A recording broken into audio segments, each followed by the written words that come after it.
دعوة المرء المسلم لأخيه بظهر الغيب مستجابة عند رأسه ملك مؤكل كلما دعا لأخيه بخير قال الملك المؤكل به آمین ولک بمثل.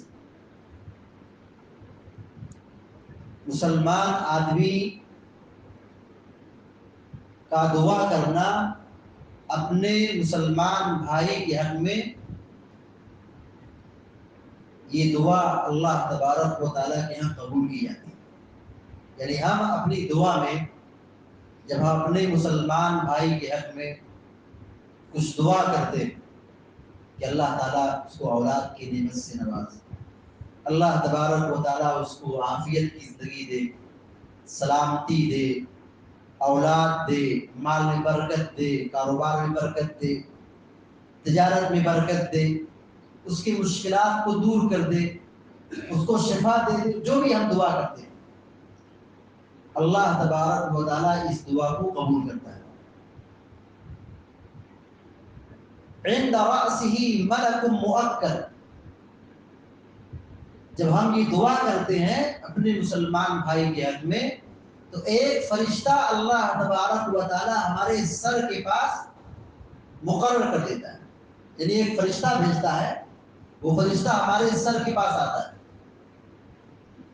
جب جب ہم دعا کرتے ہیں کلما دعا لأخیہ بخیر، جب جب آدمی اپنے بھائی کے لیے خیر کی دعا کرتا ہے، بھلائی کی دعا کرتا ہے، سلامتی کی دعا کرتا ہے، اس کی تجارت میں برکت کی دعا کرتا ہے، شفا یابی کی دعا، جو بھی دعا کرتا ہے فرشتہ اس کی دعا پر آمین کہتا ہے.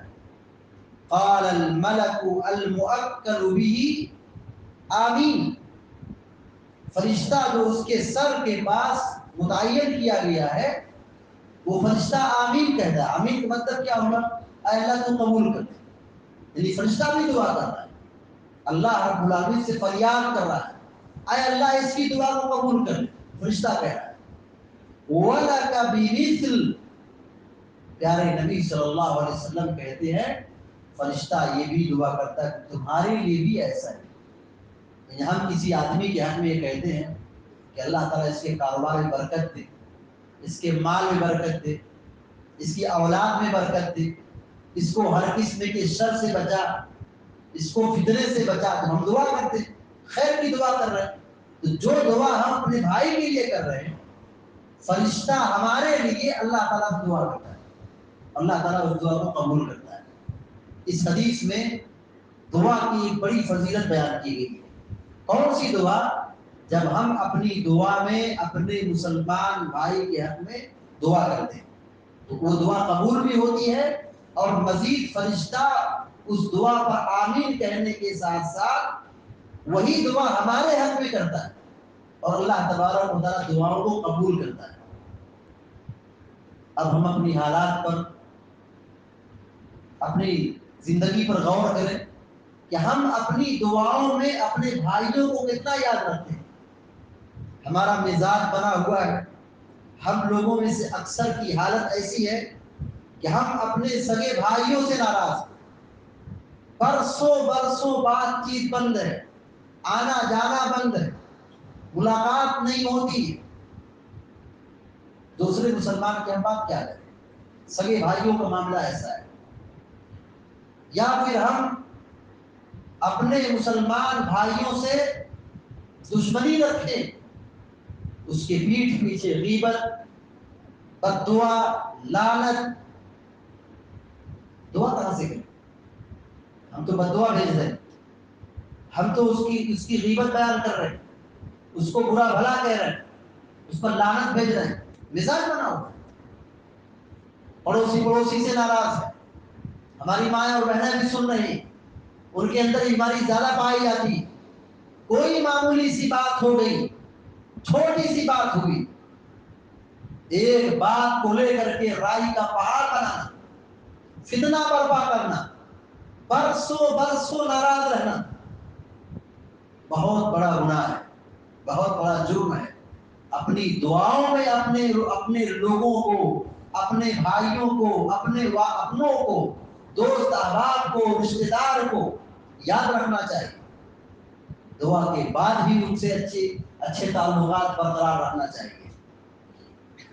اول تو یہ حدیث ہم سب کو ترغیب دے رہی ہے کہ ہم دعا کریں اپنے لیے بھی اور اپنے دوست احباب کے لیے بھی. اور ہمارا مزاج یہ بھی بنا ہوا ہے کہ ہم دعا کرتے ہی نہیں, بس سارے لوگوں سے ملنے جلنے سے والوں سے کہتے ہیں دعاؤں میں یاد رکھنا, دعاؤں میں یاد رکھنا. بتاؤ ہم کتنی ان کو اپنی دعاؤں میں یاد رکھتے ہیں؟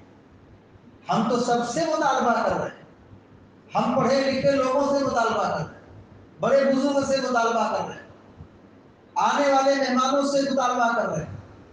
دعاؤں میں یاد رکھنا. ہم اپنے آپ سے پوچھیں ہم ان کو اپنی دعاؤں میں کتنا یاد رکھتے ہیں. یہ حدیث ہم سب کو ترغیب دلا رہی ہے کہ ہم رب العالمین سے دعا کریں اپنے لیے اور اپنے دوست احباب کے لیے. دعا کا ایک ادب یہ ہے, صرف دعا اپنے لیے نہ کی جائے, پرسنل دعا خود اپنے لیے خاص طور سے صرف اپنے لیے نہ کی جائے. جب ہم دعا کے لیے ہاتھ اٹھائیں تو جہاں اپنے لیے دعا کریں وہاں دوسروں کے لیے بھی دعا کریں. اپنوں کو یاد رکھیں, اپنے والدین ہوں, بال بچے ہوں, رشتے دار ہوں, مریض ہوں, سماج کے مجبور اور کمزور لوگ ہوں, سب لوگوں کو اپنی دعاؤں میں یاد رکھیں, ان کے حق میں دعا کریں. یہ ادب سکھایا جا رہا ہے. یہ حدیث ہم سب کو ادب سکھا رہی ہے کہ ہم صرف اپنے لیے دعا نہ کریں. زندگی اپنے لیے جینا یہ زندگی نہیں ہے. زندگی اپنے لیے صرف جینا یہ زندگی نہیں ہے. اپنی زندگی میں لوگوں کی فکر کرنا, لوگوں کے کام آنا, لوگوں کی فکر کرنا, یہ اصل زندگی ہے. ورنہ آدمی صرف اپنی لائف بنائے, اپنی زندگی گزارے, اپنے سے مطلب رکھے, تو پھر انسان اور جانور میں کوئی فرق نظر نہیں آتا. جانور بھی زندگی گزار رہا ہے, انسان بھی زندگی گزار رہا ہے. تو ایک انسانیت ہونی چاہیے, سماج کے لوگوں سے محبت ہونی چاہیے, اور خاص طور سے اپنی دعاؤں میں ان لوگوں کو بھی یاد رکھنا چاہیے جو سماج کے لیے ناسور ہے, جو سماج کے لیے ناسور ہے, جو ہٹکے ہوئے ہیں, دین سے دور ہیں, مجرم ہیں, گناہگار ہیں, ان کے حق بھی دعا کرنا چاہیے. اللہ ان کو ہدایت دے, اللہ ان کو ہدایت دے, اس کو توفیق دے. عام طور پر مزاج یہ بنا ہے کہ جو مجرم ہے, جو گناہگار ہے, ساری دنیا اور سارے لوگ اس سے نفرت کرتے ہیں. ادب یہ ہے, دعا کا ایک ادب یہ ہے کہ ہم ایسے لوگوں کو بھی اپنی دعاؤں میں یاد رکھیں جو گنہگار ہیں, خطا کار ہیں, راہ راست سے بھٹکے ہوئے, ان کی بھی فکر ہونی چاہیے. امام احمد بن حنبل رحمہ اللہ, امام احمد بن حنبل رحمہ اللہ کن لوگوں کے لیے دعائیں کرتے تھے؟ حکمرانوں کے لیے, ظالموں کے لیے, نافرمانوں کے لیے.